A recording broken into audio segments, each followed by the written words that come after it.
Welcome back to the latest episode of the Flex Success podcast, where we teach you how to be less shit. As always, we will be your co-hosts. I'm Lizzy, and this is Dean. Now, if you find value in this episode, be sure to give us a like, subscribe, and drop a comment below on YouTube. Share us with your friends, give us a 5-star rating on your favorite podcast app, and if you want to take a screenshot and tag us on Instagram, just do that by putting in @flex_success. And while you're on Instagram, you can check out everything we offer, from our ebooks to courses and programs. You can book a consultation or inquire about coaching via the link in our bio, or you can do that on our website. Enjoy the episode. Happy New Year, everyone. We're coming to you from the past, aren't we, Dean? Yes, we are. Normally we record these episodes, I don't know, a few days before they need to be released. But Dean and I are going to New York City very soon for 10 nights, and we will be on our last day of our holiday. When there is this every chance that they may be listening to two dead people. Well, it's true. I mean, if I die, I want all my stuff to go to a dog shelter. I don't think they can do much with my makeup and my clothes, but regardless, I would like all my stuff to you go better to a dog start shelter. groveling then, because it's all coming to me. It's not going to you, Dean. What are you going to do with my wardrobe? By and my default, makeup? it's coming to me. What if you die as well? Well, if I die, then I agree. It can go to the dogs. Okay, that's very all kind around of the you. globe. Okay. So we are here in Mexico City. We have been here since December 7, and we're here for 3 months total, except for the 10 days in New York City.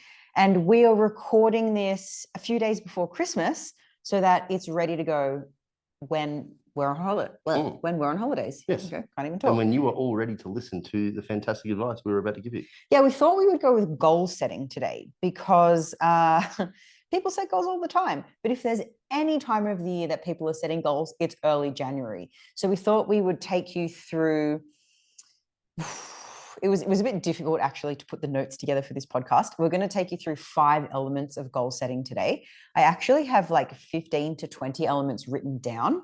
But when I started writing notes and bullet points of like, what exactly should we talk about within these studies or within this topic, there was just so much. So we're going to stick with 5 and probably do a goal setting part 2 for the next episode. Hopefully that comes at the time when people are thinking like, I don't know if I'm going to be able to sustain these behaviors, or if they miss this one, Or they start tripping up or something like that. Because I think January 1, or just call it January, is like everyone's Monday. Everyone's like, I'll start again Monday. I think everyone's been waiting through September, November, December. I'll start in January. New year, new me. New year, new me, which isn't exactly ideal, but we know people do it. So we thought this episode could go some way in helping you increase your chances to success when it comes to goal achievement. Because there's an argument for both, I think, isn't there? Like, why wait till Monday is one question. Yeah. But then there's also the recognition that in this time of year, there are a lot of events on. Yeah. So are you setting yourself up for failure, trying to start these New Year's resolutions pre-New Year's? Yeah, I hear you. I think that's quite a dichotomous way of thinking, though. Like, I'll start healthy behaviors January 1 and like YOLO now. Whereas I know, Dean, that there's obviously a lot of gray area between the two. We can like have a couple drinks at Christmas, but we don't have to get white girl wasted. Or even like we spoke about last time, you can put your goals on hold in regards to fat loss. And maintain. But still sustain good behaviors or engage in new behaviors. Sure, yeah. Like, doesn't mean that just because your behaviors aren't necessarily equating to a specific objective weight goal or fitness goal in the next 1 to 2 weeks or the next month, even while here in January, doesn't mean that your behavior is still going to align accordingly. Just means you're probably eating a little bit more food and doing a tiny bit less exercise. Yeah, like you still might be going for morning walks, training 3 times a week. You're just not getting 15,000 steps a day and making sure you definitely train, 5-6 days a week. I actually thought that's why we decided to do this one before New York, because what else are we to do in Christmas, New York time, other than just eat bagels, cream cheese, southern fried chicken? And we didn't want to put our faces chubby on the screen and be called out as hypocrites. Yeah, absolutely. I actually am not excited at all about the food in New York. I mean, hopefully I'll be pleasantly surprised, but I love food. Don't get me wrong. But I like food that sits somewhere in the middle of the scale between like super fine dining, like really large plates with the smallest amount of food in the middle, and the chef has had to use tweezers to put something on it. It's not really my style, nor is like super American, like fried, like the whole plate is brown because everything's fried. I'm not really into that either. Like big sloppy joes or fried chicken burgers with like cheese dripping out of it. Like that would just make me feel a bit sick. So, and that's what I think of as American food. So I'm just like not that pumped about it. I've got our motto. We like tasty but tolerable.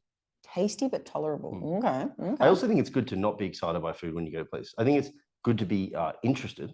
But if you're always like, if the existence of your holiday is centered around trying food, oh my God, I'm so excited, I've got to eat every food just because I'm going to be here for a week, then like, really, are you experiencing the holiday in its entirety, or are you just so food focused that that's all that matters to you? Yeah, well, there's so much more than food when it comes to different places. Yeah, so I'm very interested in the various cuisines around the world. I just ate brain a couple of days ago. He did. So you guys know, what's his name? Anthony Bourdain. That Anthony Bourdain. This taco place that Dean found was on Anthony Bourdain. And normally any restaurant on that show ends up blowing up and there's like lines around the street. So we got there and we were thinking this like hole in the wall taco place would be super busy. And there was like, sure, a few people standing around waiting, but luckily it wasn't super busy. Old mate here. Yep, I tried beef cheek, beef tongue, and beef brain. That's so fucked up. The beef cheek I thought was going to be quite normal, but it seemed to have some skin on it. It was definitely not pretty looking. It kind of turned me off. I was a little bit concerned. I was going to eat the beef cheek. Yeah, we got you the beef cheek because we always get beef cheek. And he just ate both of them. Well, I only ate one. Did you? Yeah, because it was a bit flavorless, to be honest. So. I looked at it and I was like, I'm not fucking eating that. It didn't look like striated muscle. It looked like, I don't know, some weird underwater creature. Yeah, it was gross. Look, I'm not that well tonight, and thinking of it's actually making me a bit queasy. So. Poor Dean. He's actually quite sick. Yeah, I don't know what happened today. You feeling all right? I've taken a turn for the worse. Actually, I know this my sounds head is bad. on fire. I'm kind of happy that you're sick because I get sick, I don't know, at like a normal frequency. You say this every time. But you never get sick. I know, and then you get super happy about it when I am. Well, okay, maybe I'm a bit happy. I'm not happy, I'm just smiling. Your sickness makes me just feel a bit more human. But yeah, I have, in the last 40 minutes, I have taken a turn. My head is on fire. Okay. But I'm cold. You're wearing a beanie. Yeah, but I'm cold. You're not Pedro. I've got a jumper on my legs because I'm cold and I've got goosebumps, but my head's on fire.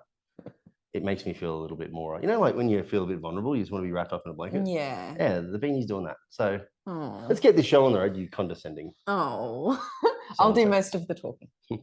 How about that? But yeah, anyways, so recording this before we go to New York, so we don't have to record a podcast on our holiday. If you've been following along, I hope New York was awesome. I hope you've enjoyed our stories. Shall we get into it? Let's do it. Okay. Goal setting in the new year. So new me. New year, new me. There are, as I mentioned before, 5 elements of today's podcast. Let me give you a quick overview, a summary, and then we'll get into it. So the first element is a study done on 1.4 million MyFitnessPal users between 2014 and 2017. And there's 5 kind of takeaway points or findings that I'm going to share with you. And that should help us kind of improve our chances of success. Then we're going to look at, there's actually 3 authors, but I only remember Eric Helms because he's like the king. It's called Towards a Sustainable Nutrition Paradigm in Physique Sports. So even though this is a study done just on bodybuilders, there's still a lot of takeaway points that could be helpful for us. So we're going to talk about rigid dieting versus flexible dieting based on this study. The third element, we're going to talk about implementation intentions. What the hell is that? You'll find out very soon. Then we're going to talk about palatability and how that affects hunger. The nom-nom effect. So palatability, how delicious food is. The nom-nom effect, I like it. You're still funny when you're sick. And the 5th one, the Goldilocks rule, which is probably kind of obvious by the name, but we'll see. Okay. You can cough, just hide your microphone as you do. Right. Poor Dean was so sick and ready to get this podcast done so we could go to bed that we considered not testing our microphones. It's true. But we are here. But we're here. All right. So the first one, the 5 takeaway points from the study of 1.4 million MyFitnessPal users. It tracked participants' holistic behaviors over the course of those few years, based on people that actually recorded their weight in the app over that period of time. So we could actually tell people's weights progress, because if people don't actually log their weight, then success or failure can't really be determined. In this instance, success is, did the person reach the goal weight that they set themselves in the beginning? Okay, so finding number 1, women set far more ambitious goals than men. I don't know if I was particularly surprised, but that was the first finding. I was. Were you? I expected men to be like, I can achieve a 100-meter sprint in 5 seconds. Okay. Because they're idiots. Like, and it's machoistic to set big goals. Said it. Okay. So the reason I wasn't surprised is that if people more or less eat the same thing, women typically gain more weight than men because they have smaller frames, so it makes sense. Therefore, they're usually carrying around more body fat than they want to, so they have more to lose. Also, I feel like standards for women are much harsher. Pressure, yeah. I fully agree with the social pressure. I don't think men are under the same pressure to feel like they need to have a particular physique. Small and dainty, yeah. Their goals are literally just for their own purpose, whereas maybe a lot of the females' goals are also accounting for like the expectation placed upon them. Yeah. Which is super unrealistic and unfair. It is unrealistic and unfair. Thank you for saying that, Dean. So finding number 2 is that on average, 18% of people reached their goal, which doesn't sound too bad, does it? But when you frame it the other way, that's like 82% of people failed. Ooh. But when we look further, we can split it between smaller goals and larger goals. 30% of people that had smaller goals actually reached it within 100 days, which is pretty cool. Whereas people with larger goals, only 5% actually achieved it, and it took them 500 days to do it. Said another way, 95% of people did not. So out of those 2 findings, women set more ambitious goals, and people who set smaller goals, men, achieve them more often. We could probably take away that if you're not already a man, you probably should be. Yeah. So go ahead and do that. I was going to say something so politically incorrect, but I just hold off. No. I was going to say you could just pretend to be one, but no. That doesn't really change your biology. I found this stat interesting when you brought this up to me pre-podcast, because I was listening to a Stronger by Science podcast with Eric Trexler. Excellent podcast, by the way. And admittedly, I'm drawing at like what I remember, so don't quote me on this. But the interesting was he looked at a review on people's New Year's Eve resolutions and their relative success rates, but it was based on their perception.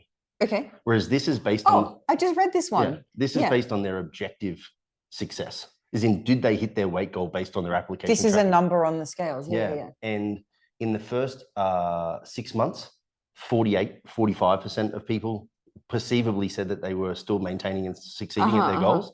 And I think over 100 days, it was even slightly higher, or maybe it's inverted. It sounds more intuitive to be inverted.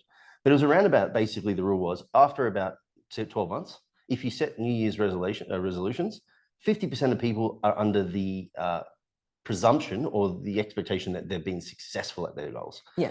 Which brings into question. With the only metric that they said so. They said so, yeah. So this may be more about behaviors, less about actual objective results, but still positive. I read the study and people weren't setting behavior goals. I remember that the most amount of people were setting New Year's resolutions, and it was mostly around weight loss. And the second most was fitness. No, it was health. Okay, which probably has a fitness element.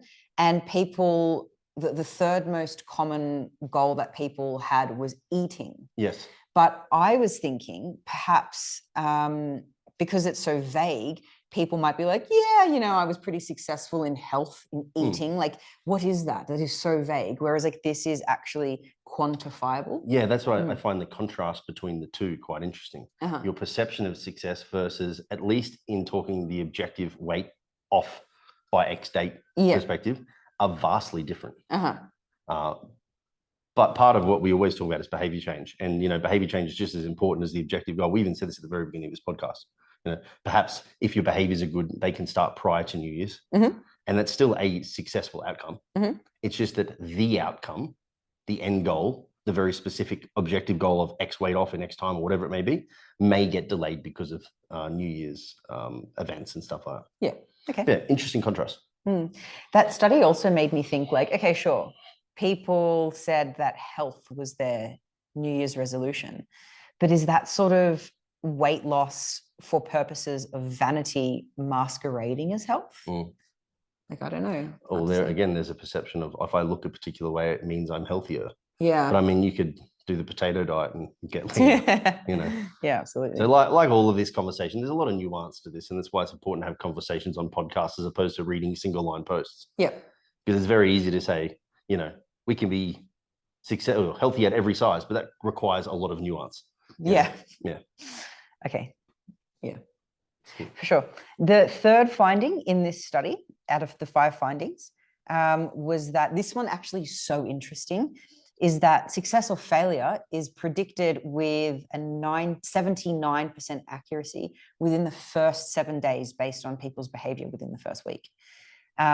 So people who logged their food every day, who weighed themselves regularly and recorded their weight and didn't exceed their daily targets within the first week were the ones within almost 80% accuracy that actually achieved their results. That's pretty cool, isn't it? That is cool. Set your intentions, set them small enough that they're effective. Yeah. And you'll likely achieve them. That's pretty fucking cool. I know. And this kind of ties in to the next finding number 4.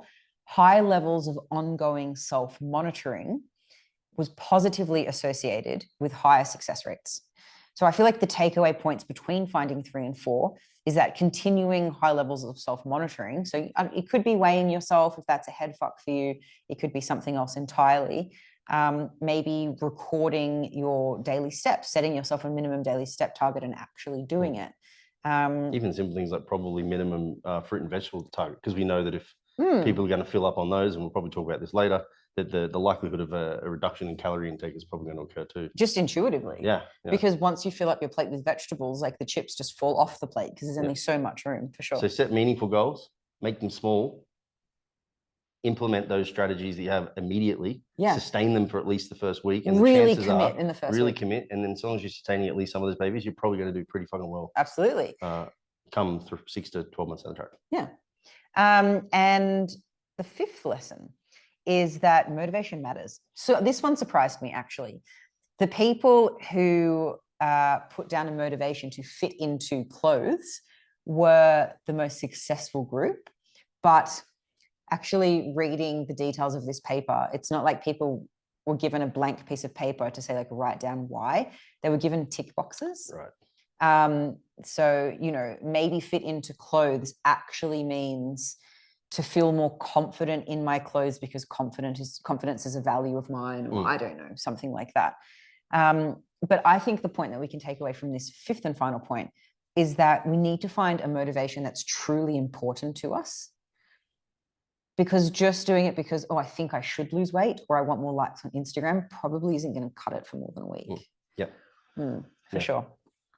It's probably worth mentioning, you know how people who set smaller goals reach them 30% of the time versus 5% for bigger goals. Let's say you have a huge goal. You want to lose 20 kilos. You're not screwed. It's not like, I'm probably not. Split that up. You just want to lose 5 kilos 4 times. Do it once, do it 2 times, do it 3 times, do it 4 times. And take a break, you know, because every time you take a break, you can say, I've ticked that goal off, box it off to the side, set the new goal. And then that's when you also then need to question whether or not your current behaviors are still going to facilitate the new goal, you know, because you may find you may find that if you want to lose 20 kilos, the set of behaviors and level of restriction and restraint you have to go through to lose the first 5 is easy and tolerable. Sure. The next 5 might be a little bit less easy and a little bit less tolerable. And then the next 5 might become a little bit less easy and a little bit less tolerable. And you might get to a point where you actually go, you know what? I don't need all of this. You know, the pros and cons. 15's enough. What behaviors do I need to sustain this? But you've done it in those short blocks, which is always a lot easier. It's a very good point. Weight loss does get harder over time. What's a metaphor for this? Let's say somebody is trying to get smarter. They're trying to, educate themselves. Primary school, pretty easy. High school gets harder. An undergraduate degree, pretty difficult. A PhD, goddamn. Like it just gets harder as you go because you need to do more and more. It's like building muscle. At first, beginner gains, like you just. Yeah. Well, Yeah. even to throw another metaphor is like you need to Mm. pick when you have the sufficient energy to perform at the level that you need to, Yeah. like trying to swim out of a rip. Mm. You know, like if you just go hard from the beginning and don't stop, you're fucked. Yeah. The rip will win, you know, Yeah. because the rip will go long and hard for a very long time. So you need to pace yourself. Go a bit hard, maybe go off to the side, get out of that bit of the rip, into the next bit, into the next bit, into the next bit, make your way to shore. Yeah. So, or just decide to become a fish. Like I so said. the taking a break from the rip would be like a diet break or something, Yeah, or yeah. weight maintenance Yeah, phase. stepping sideways, not backwards, just stepping sideways momentarily to give yourself the opportunity to go, that was successful, pat on the back. Am I physically, emotionally, socially ready to do this again at an extended level of restriction or restraint? Yes, no, maybe so. Engage or don't engage. I think as well, ticking off those small goals builds our own confidence in our ability to get shit done. Because when we set a really hard goal and we fail, that just corrodes our confidence. Whereas if the goal's 2 kilos and we did it, we're like, yes, I'm awesome. Like, sure, it was difficult, but I've just proven that I can do hard things. And that's just going to build over time. Yeah. And sometimes the costs just outweigh the benefits. Yeah. You know, so you don't know until you get closer to the goal of what the costs are. That's true. Okay. So part number 2 is Eric Helms plus the 2 unnamed authors. We're talking about rigid control versus flexible control when it comes to nutrition. And I've just pulled some sections of the study to read to you because they have done a far better job explaining what this is and why it's important than I ever could. It goes like this. Rigid dietary control behaviors include disciplined energy intake counting, only eating foods to prevent weight gain, avoiding desired energy-dense food, and fasting or skipping meals for weight-related purposes. This approach stands in contrast to flexible dietary control, which is defined by behaviors such as eating a wide variety of food while still paying attention to one's weight, taking smaller serving sizes than desired, and compensating at later meals. In that regard, a flexible approach to dieting is considered to be more adaptive and sustainable than a rigid approach. It's probably not clear just yet why rigid needs to be avoided and the benefits of flexible. So I've just pulled a little bit more from the paper. In regards to rigid, a solid body of research indicates that a rigid approach to dieting is associated with adverse outcomes in both males and females. For example, fasting for long periods of time, which is a rigid control behavior, has been shown to prospectively predict binge eating and related behaviors in adolescent girls and in women with bulimia and binge eating disorder, which is spelt as BED, is the acronym, which reads funny. Moreover, cross-sectional research examining the impact of specific rigid control behaviors, namely meal skipping, has linked this behavior with an increased frequency of binge eating in women with binge eating disorder and with depressive symptoms, anxiety symptoms, and quality of life impairment. So this isn't mucking around. Like, this is fucking serious. And people with rigid behaviors, they really have their life impacted in a negative way, and it doesn't have to be like this. Despite the fact that a lot of people may not show that. Sure. Because there's a lot of rigid behaviors that are promoted online as the answer to and these particular outcomes people are chasing. People applaud them and say, like, you're so disciplined. Yeah. And I think there's a difference between being disciplined and being rigid. Like, you can be disciplined and flexible. 100%. You can be strict without being restricted. Yeah. I mean, flexible but disciplined is exactly our life. You can't afford to be rigid and disciplined, or as people perceive it to be anyway, and travel the amount that we do, sustain the level of healthy behaviors that we do. If you were like sold on only eating particular foods, could you imagine? No brain for me. Where did we get the name Flex Success from? Is it because flexibility is so important to us? Okay, so now we're going to look at the benefits, again, pulled from the paper, of flexible restraint. Okay, on the other hand, there is evidence suggests that flexible dietary approaches may be healthier to adopt than a rigid approach. For example, several cross-sectional studies of students and general populations have reported associations between flexible dietary control and positive health outcomes, including lower levels of disordered eating, body image concerns, body weight, and psychological distress. Moreover, in people with binge eating disorders, increases in flexible dietary control during the course of cognitive behavioral therapy were associated with binge eating abstinence and greater percentage weight loss. Finally, pronounce this name, Dean, Texeria et al., the name of an author, found that increases in flexible control during the course of weight management intervention in women with overweight or obesity, very important, was the only variable consistently predicted, oh my God, I stuffed that one up, that consistently predicted long-term sustainable weight loss. I feel like the name of the accident might be Mexican now that we know how to say Oaxaca. Is the name of the author that I can't pronounce? Tequeria or something like that. I don't know, maybe. Yeah. But that is super important. Being flexible. Yep. No, you're right. Sorry, just fix the camera there.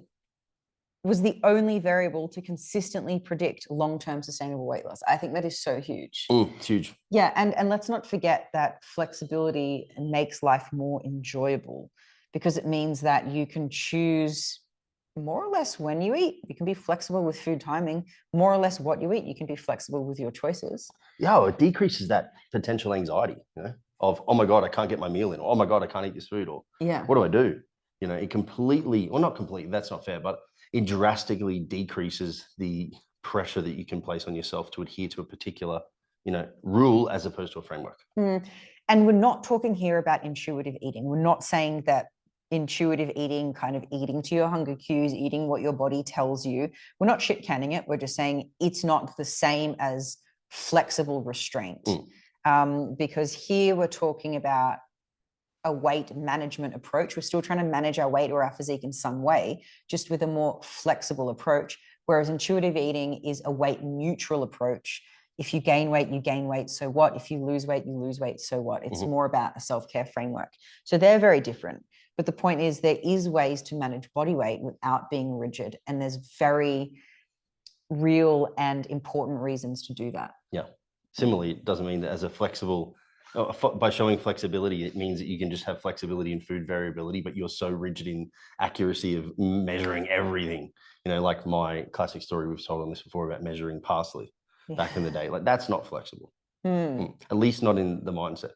Yeah. So we're proponents of macro tracking for most people at some stage in their life, because it's important that, if people want to manage their weight, they figure out what food has what calories and what macros. Tool. Yeah, as an education tool. But some people can take it too far and take a rigid approach to this. Maybe Dean, you can give us an example of what a rigid approach to macro tracking might look like. Oh, even something as simple as, even in an instance where I've got a contest prep athlete who by default is supposed to be the most accurate dieter known to man, because obviously the goal is so extreme. Not known to women? Possible, known to humankind. Yeah. You can blame my mother for that. No, I'm just joking. If they run out of capsicum one day and they freak out about eating fucking carrot instead of capsicum or whatever it is, insert vegetable. Yeah. Then there's an inability or a huge disconnect between the reality of food accuracy and their perception of what is necessary in order to be the best. Like that whole I do everything to a T. I hit every macro to the gram. Like this isn't a badge to it. But your life sucks. I've done it. Yeah. And it's kind of like gamifies the approach. But the reality is that the most individuals, when we talk about flexible dieting as a means to educate, it's as a means to educate for a point in time and then eventually move you on. And I think people that have tracked, accurately to the T for 3 and 4 and 5 years ongoingly, there's some potential concerns there, because do you have no self-control outside of an application that tells you when to stop, start, and finish? Yeah. And I guess macro tracking also doesn't support people's ability to listen to their own hunger cues. Like they stop eating when their macros are done. They stop eating when their plate is clean because they've counted the macros of that meal. And what do they do if they just leave some because they're full 3/4 of the way through? They've counted their macros already. So it is really important, but also we need to figure out that it's not the only tool that we should be using. Yeah. I like to put this into an application. It's like if someone has 200 grams of chicken on their diet and they eat 200 grams of beef, the caloric difference is all of around about 5 grams of fat. Okay. Right. So 45 calories. Okay. Doing nothing. That's understanding that there's flexibility allowed within the diet and still achieve your goals. But you need the education in order to determine that's a like for like swap. Close enough. But if that same individual who had no education went, oh, well, I really like salmon, let's swap that for chicken. Yeah. Then now we're talking about a 40 gram fat difference. Yeah. 360 calories. It's significantly larger. Yeah. And that's where the understanding of what flexible dieting or flexible nutrition provides you the opportunity to have a flexible, less restrictive, less rigid approach to your diet. Yeah. And if someone that's done our macro tracking course, they would know that if they ate 40 grams too much fat one day, what that will do over the course of the week. Like if it was only one day where that happened, actually there's going to be no consequences at the end of the week. Yeah. But if somebody wants to be more accurate, there are ways to compensate. You could eat 20 grams of fat less for the next 2 days. Yeah. Something like that. Like that's a flexible way to do it. Yeah. Yeah. Anyways. So yes, for sure. When you're going, just before we move on to implementation intentions, because you work mainly with, or only solely with comp preppers, how rigid do you need them to be to their macro targets every day?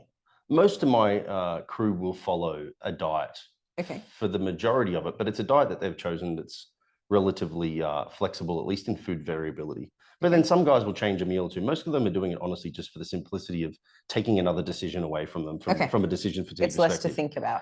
But in regards to the accuracy, like up until a point in contest prep, I have no issue with clients going out for a lean steak that they haven't prepared because the margin for error is really, really small. It says on the menu that it's 220 grams. Yeah. Similarly, like they can go out and maybe they may have measured it once just to double check that it's within close proximity, but they might go out for sushi, but they may preferentially select something like a tuna nigiri over like a, salmon and avocado. Yeah. That's tempered. Yeah. Because the level of, the margin of error in the deep fried stuff is far greater. So there's levels of flexibility to even eating unprepared food of your own in a contest prep and still being successful. Yeah. If that social outcome provides you greater enjoyment and, stress relief and the ability to adhere to the totality of the prep more than not doing it does. Yeah. But most of the time it's about giving clients the opportunity, not telling them, hey, go out for sushi or hey, you can't have it. It's here's an opportunity. Should you wish to take it, you can. Yeah. And like I had a client just last week said, didn't really want it. Cool. I wanted to stay home and make a bigger cream of rice. So he chose that path. And then that meant that the next day he didn't feel restricted or he'd missed out. He had the opportunity to choose his poison, for lack of a better word. Whereas I work with Gen Pop people, so this is general population clients, people who aren't competitive athletes, and I assume this would be similar to your athletes in their off season. There's a way larger margin for error. You're not trying to create a very specific outcome, therefore actions don't have to be as specific. Yeah. In the eating out lesson in the macro tracking course, I split eating out into 4 different categories, one of them being things that are really easy and accurate to track, all the way through to it's fucking impossible, so don't try. Let's consider free meals, which are very different to cheat meals. Let's not confuse them.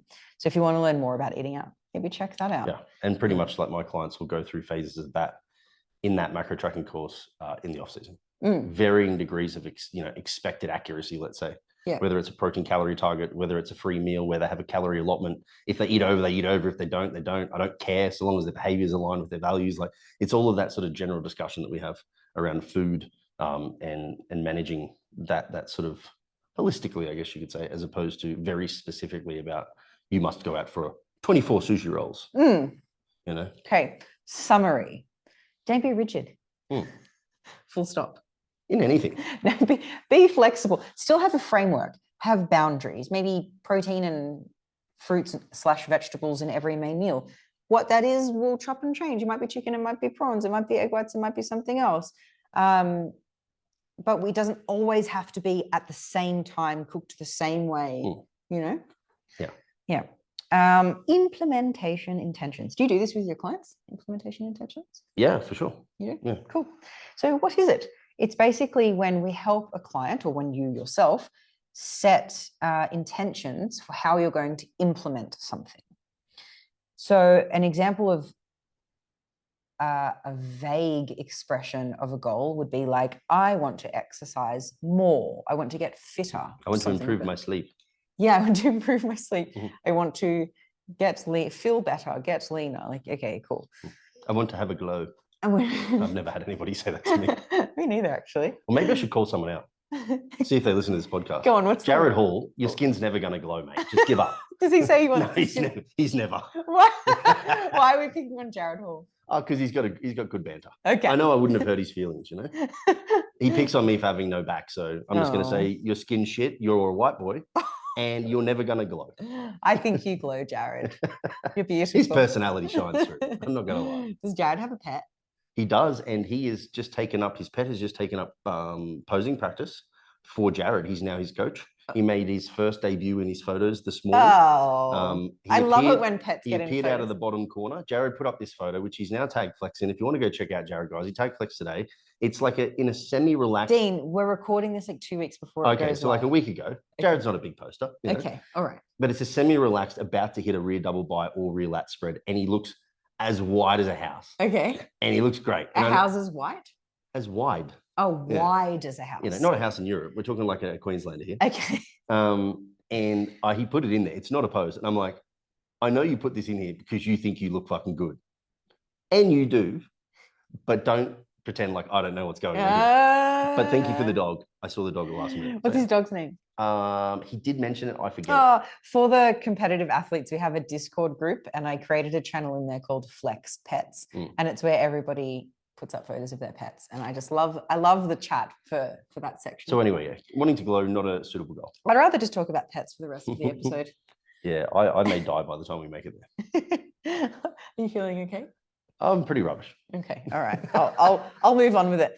So if someone says, I want to, I don't know, improve my sleep, eat better, like what does that really mean? It's really hard to say, were you successful, were you not? Which is maybe why 50% of people by the end of the year were like, yeah, I think I did pretty well. Like what metrics are you going off exactly? Like you can't really determine success or failure.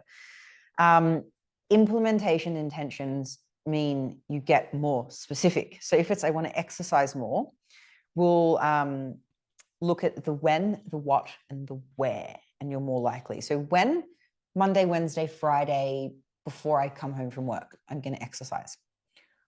What, I'm going to do the program that my trainer wrote for me. I don't know, whatever you have in mind. Or I'm going to do 12 working sets per session. And then the where. It could be at the gym or at the park. Or if it's raining, I'll go to the gym. Otherwise, I'll do it at the park, whatever. Another example is I want to eat better. When? I'm going to eat 3 meals a day before work, 1 at work, 1 after work. For example, what? I'm going to have at least 30 grams of protein in each main meal, and it's going to have 2 fist size of fruits/vegetables in it. That's very specific. We're saying what we're doing, when we're doing it, even where you're doing it. And it's giving you the opportunity to check in on your relative success. As opposed to, did I eat well last week? I think so. Yeah, sure. Very easy to forget the snacks. Yeah. I'll do things like this, especially like with bodybuilders or even athletes, I think in general. Sleep is probably the worst one because they're always getting after it. They're always worried about their nutrition and the big rocks. They forget about sleep. You always sleep. You just don't necessarily always sleep well. It's the one that kind of gets pushed to the side. People like to feel like they grind too. So I feel like, So, but because it is the one that you have to do and you do by default of being tired, a lot of people, don't align. They report having shit sleep. Yeah, they report and they do nothing about it. So okay, that's my biggest one. So how would you help someone set implementation intentions for sleep? This would be something as simple as like asking them about what their behaviors are like at the back end of the night. And, their what might be like, I'm going to turn off screens by 9:30 p.m. Okay. I want to have a shower at 10 p.m. and I want to be in bed by 10:30, like setting some specific things around there. Okay. What else are we missing there on that? Like what other that would be a when. Yeah. Like I'm going to wind down by this time to be in bed by this time. The what is sleep, so that's a bit difficult, but it could be like the what there might be like a wind down process for them though, or it could be like where in my sleep cave. So like, do you have curtains that block out all the street lights? Is it quiet? It shouldn't be too warm. Not on the couch by accident, not in front of the TV. So you could get specific like that for sure. And so anyways, in the show notes, we're going to link all of these studies, and there's this really interesting video that summarizes implementation intentions. I will also link in there. And as you'll see, if you follow the breadcrumbs, this video talks about flyers that were handed out to voters and which one actually increased voting by how many points. People who were asked, will you vote? Who said yes. Very few of them actually did it. This was American. Obviously, they're not, it's not mandatory to vote. People who actually were asked, when are you going to vote? where are you going to vote, and what will you be doing before you vote, increased voting points by 9 points, which was by far the most out of each category there. So that just shows that when people have a kind of like a plan of how they're going to get there, what they'll be doing before, they're more likely to actually follow through with it. Palatability. So now we're going to talk about the fourth element out of 5. So nearly there. Dean, you hanging in there? I'm good. Okay, good. The camera will definitely turn off again. We'll turn it back on, but it's okay. Well, we're doing this late at night. It's a few big days leading up to the holiday, and the lighting's really shitty because it's nighttime, and we've got Dean's camera phone torch. You can't have sweet fucking setups as a traveling. We live out of one suitcase each, like everything that we own. So yeah. So like staring into the sun, it's really hard for me to read my notes because I'm looking at your torch. Also, I could like maybe pick your nose or something. With the shadow. Okay, so we're going to talk about palatability, and meaning how delicious food is, and how when we get this right, it's so much easier to actually achieve a goal. Now, one of the studies, it's called Hunger and Palatability. It was tracking rates of subjective experience before, during, and after consumption of preferred or hyperpalatable and less preferred or less palatable food.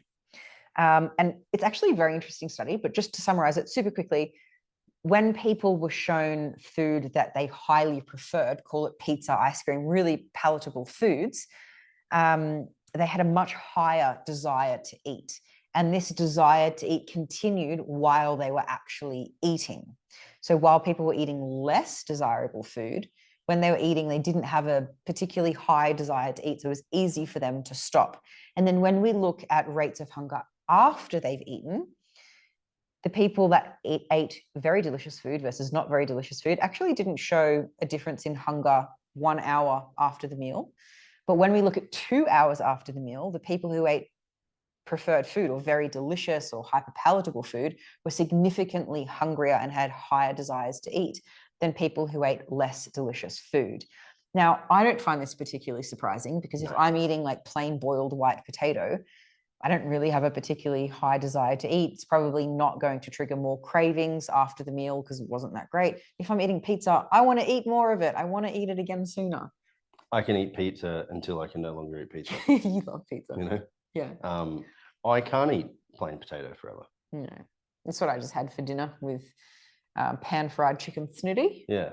And this is individually specific to each individual. There are some, generic representations of what are classified, at least from a population average, of what would be considered hyperpalatable and low palatability. Mixed macros. Like you said, like a white potato that's boiled, low palatability, something that's mixed macros, salty, sweet, carby, and fatty, pizza, high palatability. It's pretty intuitive, I think. Yeah. There are still individual variations there. Like there's certain things that you may find absolutely delicious. Oh, I could eat a whole loaf of bread by itself. That's like just carbs. It's I mean, if you couldn't, you're a monster. Oh, bread's pretty damn good. Like good bread. Good bread. Yeah. So you've got to take stock in having a period of mindfulness when you eat your foods and try and figure out like, oh shit, actually, every time that I know that I eat this, every time I finish the meal, I'm still insatiably hungry. Yeah. Whereas when I eat this, I'm like only finishing it because it's on my plate. Yeah, for sure. So this isn't to say, like, if we think of food on a scale of like really yuck and really delicious, like dirt and pizza, we shouldn't be at either end of the spectrum. Not that we should never eat dirt. Okay, dirt was a bad example. Boiled white potatoes. Not that we should never just eat that and we should never eat pizza. But most of the time we want to be finding food that it's tasty, it's fine, but it doesn't turn us into Pac-Man where we want to eat everything around us. Because if we're eating just boiled white potatoes, food is going to be so boring that you're going to just reach for really delicious food because you just not really into it. And food is pleasurable. And I mean, I guess we're more than pleasure-seeking machines. It's not just that, and it's also just not a nutrient provider.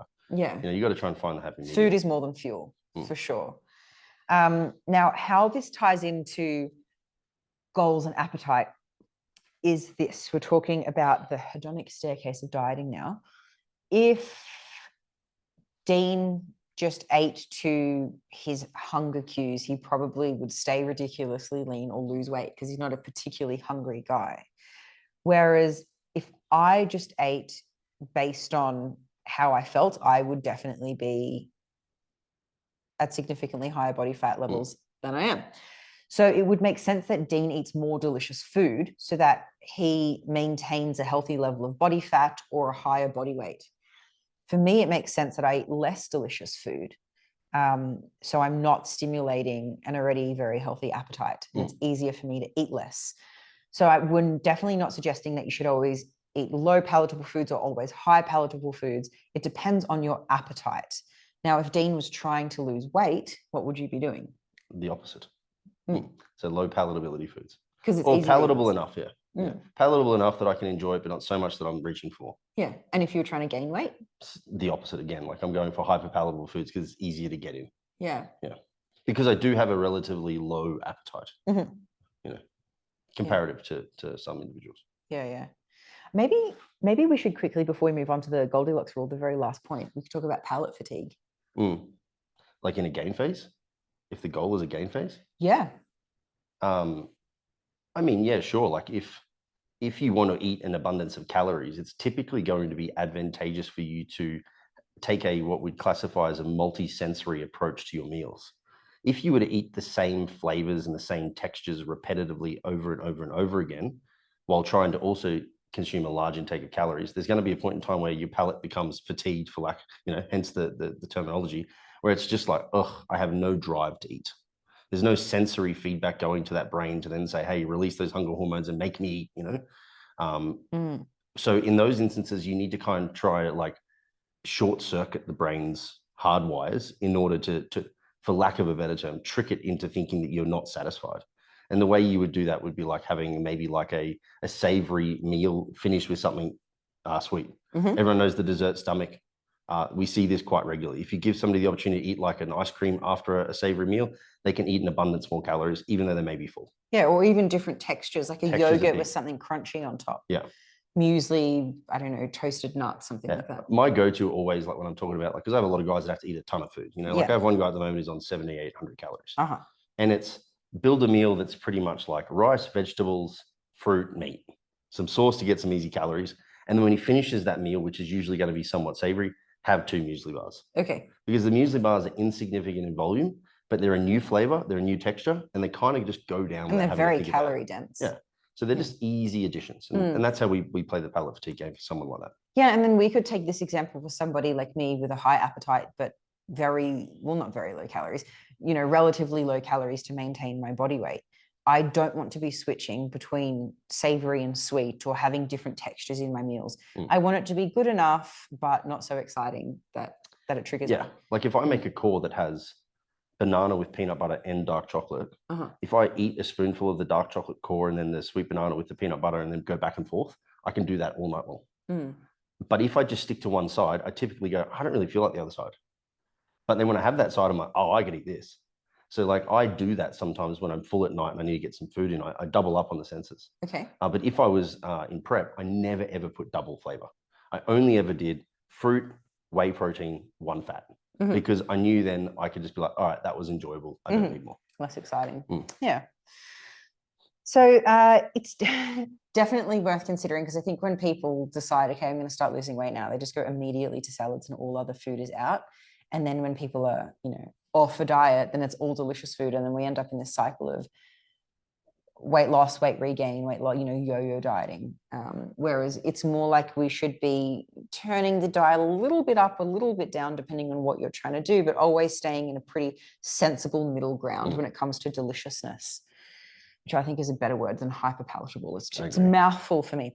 Okay, 5th and final section, we're talking about the Goldilocks rule. This essentially means we're all familiar with the tale of Goldilocks. This porridge is too hot. This porridge is too cold. This porridge is just right. When it comes to goal achievement, some people sort of easily get really hard things done without too much work, whereas other people really struggle to get to the gym 3 days a week, really struggle to do their food prep. So it's about making things challenging, because, if nothing changes, nothing changes. We need to make some changes to make progress, but not so challenging that you can't do it and you lose your confidence in your ability to actually get things done and be successful. So it's not to say that okay, you've set a goal, everyone must food prep, everyone must go to the gym at 3 days a week minimum. It's like, what is challenging for you?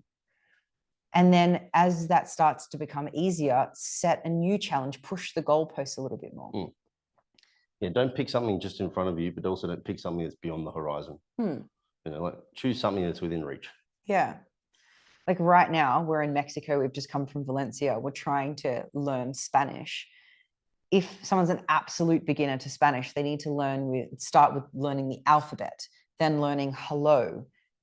This is how you say apple. This is how you say eyebrow. I don't know why anyone would learn how to say eyebrow as a beginner. But the point is, if somebody's coming in with more ability, they already understand the alphabet. They already understand how to say various words. They might start learning phrases. But I'm not going to start learning phrases straight away, right? Like we need to begin with. Yeah, because they make no sense. They make no sense. Like figure out where you're at. What is the next step in front of you? Yeah, like in Spanish, it's taco of fish, not fish taco. If you read it from left to right. So what's fish again? Pescado. Yeah, pescado de taco would be. Yeah. Learn the grammar. Yeah. Tell us some Spanish words you've learned, Dean. Oh, no, I'm on my limit. How do you say apple? Manzana. Yay! Yeah. You're testing my brain. How do you say pineapple? Piña. How do you say leg? I have no idea. You do? No. On the sandwich? Nope. Oh, pierna. Pierna. Oh, of course. We learned how to say the leg of ham. How do you say cheese? Queso. Yay! Look, he's so fluent. Oh, I'm broken. Okay. I see you're getting very sick. So we'll wrap it up with a less shit tip. You want to do it? Nope. Okay. Would you like? Don't do whatever I did. I don't even know what I did to get like this. Maybe we shouldn't sit next to each other. I don't want to get sick. You look ruined. You should finish the podcast. Okay, let's do it. I think the less shit tip is actually think about the plan to get to your goal, because a lot of people set goals and fail because they don't really think about the steps that they need to do to achieve it. And so to pull some things from the study, it might be, is your goal small enough at the moment that it's actually achievable? Are you actually committing to self-monitoring behaviors? Are you having a flexible approach to your nutrition, not a rigid approach? Is your food too palatable? Too palatable, not palatable enough? Yeah. And the Goldilocks rule. Are you setting yourself a challenge that's actually achievable? So that would be my less shit tip. Something worth sharing? Have you got something? We've been talking about flexibility and rigid restraint and all the rest of it, and that is probably like taking a moment to try and figure out what food groups are somewhat like for like. Okay. Like we do this in our foundation approach that we teach our clients, not so much myself as much as you guys, but that would be, understanding that all vegetables are interchangeable, gram for gram. Why? Because the caloric difference between them is insignificant in regards to physique goals, Yeah. Understanding that, like white fish, chicken, egg whites, prawns, low fat, turkey, yogurt, they're all pretty interchangeable. Yeah. Okay. So think about foods in groups of like for like, so that you can have flexibility without also having to then be like super rigid in tracking. Okay. You can look at serving sizes and food types. I like that, something worth sharing, because I know that people who macro track, one of the biggest qualms is, fuck, it takes so long. I make a stir fry and there's 6 different types of veggies, and that means I need to weigh each one individually, and I need to have 6 different entries just for the vegetables. You don't. You're putting in non-cruciferous vegetables, non-starch vegetables, or whatever it may be. Actually, in the bonus section of module 3 for the macro tracking course, I know I've brought it up a few times, but it's a very good resource. I have a PDF called Food Groups, because Dean, you were just talking about food groups. And essentially it breaks protein down into 3 different groups. And it's like, these are all the proteins that have similar calories in macros. These are all the vegetables that have similar, the starches, the carbs, the fats. So if you wanted to, you could just go into MyFitnessPal and just write, I don't know, group 1 vegetables or something. And then you could just have 1 entry in your MFP for like all the veggies in your stir fry, for example. So you're just cutting down time spent tracking. Yeah, I think one of the greatest pushbacks to going on a diet is this expectation that you have to follow a rigid diet all the time. Yeah. No, whereas this is literally like, you can wake up and you're going to have a protein served for breakfast and a fat served, for example. Do you want bacon and eggs, like lean bacon and eggs, whole eggs? Or do you want maybe fatty bacon and not whole eggs? And just whites. Or do you want a bagel, or bread? Or do you want it? Like, it gives you the opportunity to pick out of these food groups and actually have the most flexibility you could ever possibly need. Yeah. And it's still being well within reason of your caloric needs. Absolutely. Plus, it drives home the importance of micronutrients, which we big advocates for. We are. That's something I think macro tracking doesn't do for a lot of people when they don't do it properly, because macro tracking, you're just tracking macros. But when you actually have a coach to guide you through how to do it properly, to keep an eye on weight management and health, it's like within your macros, there should be, this is a minimum, this amount of fruit and veg, this many serves of good quality fats. So there's bad, better, and good ways to do it for sure. Okay. So Dean, let's wrap it up with a would you rather, hey? And then you can go die in bed. Yeah. I feel like I'm just going to answer this quickly.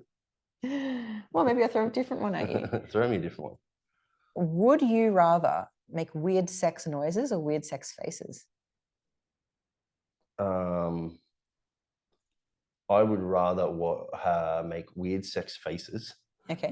Because if you're my partner, which you are, you can probably tolerate the faces. We can turn the lights off and shit, you know. But I only also have to look you in the face when I know that my scrunched up face is doggy is only, there, right? Yeah. Or maybe I'll deliberately do weird faces. You know? But if I was making weird noises, that would mean that like every time we're at my parents' house or a friend's house, or friends are over and I have to hear We like don't have sex me in go front of like people. me like go ee-oh, like you know. Is that your weird sex noise? Maybe, you know. Maybe I'm Alex Connors and I purr in my sleep. Does he? No, Can we rip on all Flex clients on this podcast? No, he had a moment of snoring and it sounded a bit like he purred.